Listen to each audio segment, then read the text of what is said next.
Ce matin, je vais discourir sur un gros problème. Un gros problème qui a occupé énormément de place dans l'actualité. Dans les médias de l'Empire québécois. Autant par écrit que télévisuel.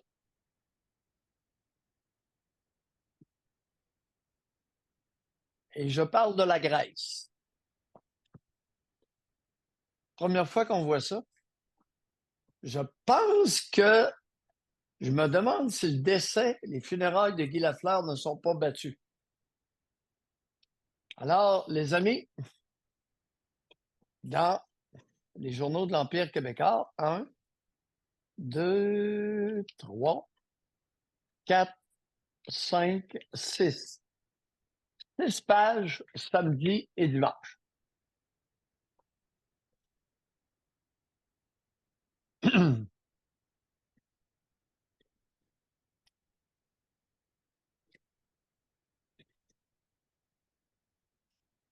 Jadis, naguère, il y a un certain nombre d'années, José, je référais à la dictature de la Grèce. C'était une façon de dire que les personnes qui étaient en surpoids prenaient beaucoup de place, s'imposaient, bousculaient. J'étais un peu seul dans le champ.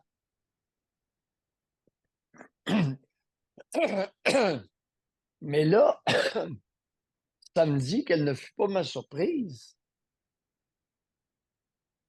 je lis une page, 2 pages, 3 pages, 4 pages, 5 pages.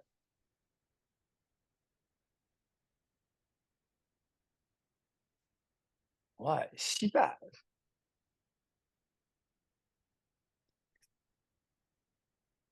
Il y a eu des sondages et il y a des commentaires.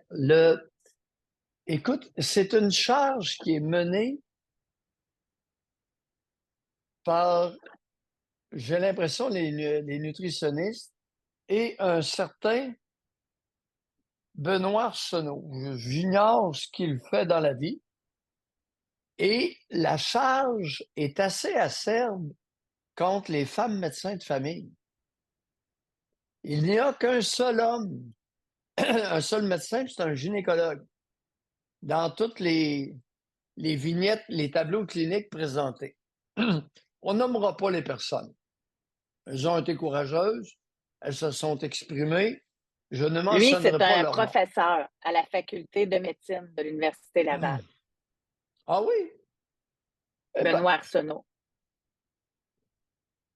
qu'est-ce qu'il est comme formation? Professeur à la faculté de l'Université Laval, c'est ce que je, Ouais, c'est ça. c'est un Ce nutritionniste, sont probablement.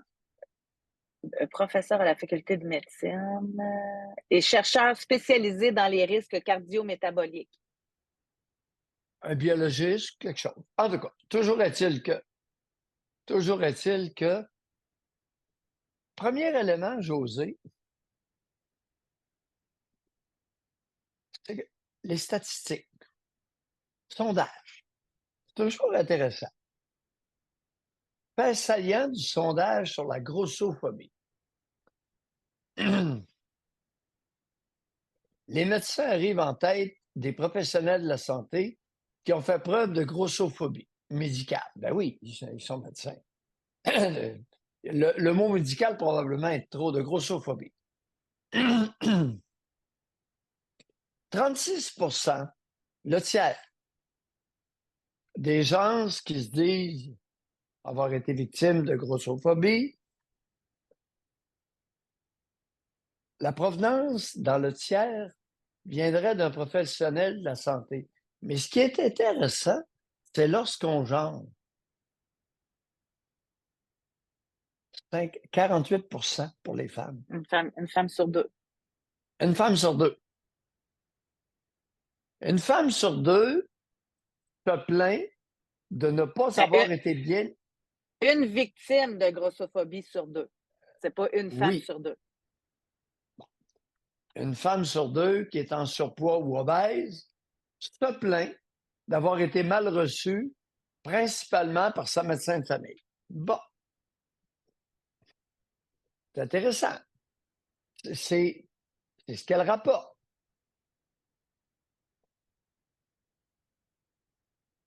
Le tiers des présumées victimes de grossophobie, mais là, je pense que c'est le tiers des gros. Je ne sais pas. Le tiers des gens, non, ça c'est Ça, c'est le tiers l'ensemble de des tout le gens. monde. Oui, C'est ça. sont inconfortables à l'idée de parler de poids avec les professionnels de la santé, surtout avec les médecins.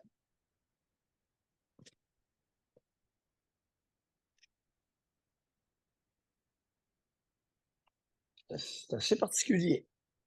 À nouveau, pas genré. 27% des Québécois ont reçu le conseil de perdre du poids depuis 1 an. Même si ce n'était pas leur raison d'aller voir le docteur. 1 sur 3.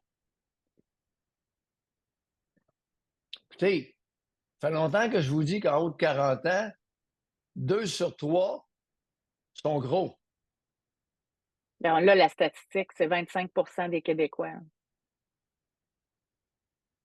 Oui, mais en haut de 40 ans.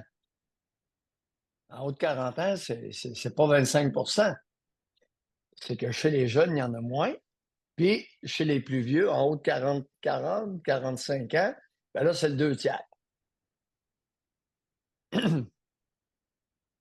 Autre point maintenant, ils ont sondé la réponse des Québécois. C'est intéressant. Plus de 50 des Québécois pensent que les personnes grosses ne sont pas en bonne forme physique, sont inactives, mangent trop et mal. Préjugés ou réalité?